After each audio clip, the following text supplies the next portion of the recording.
Proverbe chapitre 11. La balance fausse est en horreur à l'Éternel, mais le poids juste lui est agréable. Quand vient l'orgueil, vient aussi l'ignominie, mais la sagesse est avec les humbles. L'intégrité des hommes droits les dirige, mais les détours des perfides causent leur ruine. Au jour de la colère, la richesse ne sert de rien, mais la justice délivre de la mort. La justice de l'homme intègre aplanit sa voie, mais le méchant tombe par sa méchanceté. La justice des hommes droits les délivre, mais les méchants sont pris par leur malice. À la mort du méchant, son espoir périt, et l'attente des hommes iniques est anéantie. Le juste est délivré de la détresse, et le méchant prend sa place. Par sa bouche, l'impie perd son prochain, mais les justes sont délivrés par la science. Quand les justes sont heureux, la ville est dans la joie, et quand les méchants périssent, on pousse des cris d'allégresse.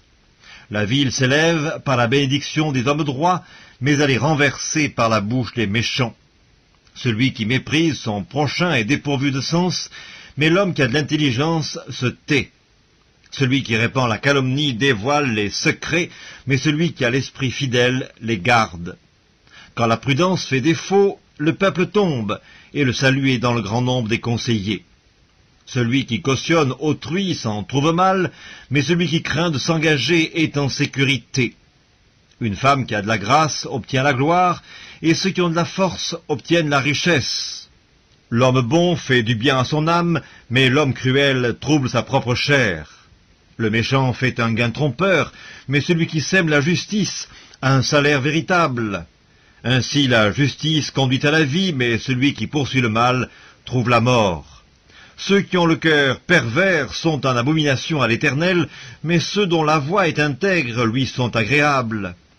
Certes, le méchant ne restera pas impuni, mais la postérité des justes sera sauvée. Un anneau d'or au nez d'un pourceau, c'est une femme belle et dépourvue de sens.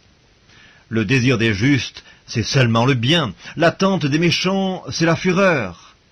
Tel qui donne libéralement devient plus riche, et tel qui épargne à l'excès ne fait que s'appauvrir.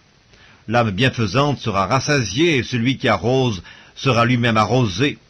Celui qui retient le blé est maudit du peuple, mais la bénédiction est sur la tête de celui qui le vend. Celui qui recherche le bien s'attire de la faveur, mais celui qui poursuit le mal en est atteint. Celui qui se confie dans ses richesses tombera, mais les justes verdiront comme le feuillage. Celui qui trouble sa maison héritera du vent, et l'insensé sera l'esclave de l'homme sage. Le fruit du juste est un arbre de vie, et le sage s'empare des âmes. Voici, le juste reçoit sur la terre une rétribution, combien plus le méchant et le pécheur.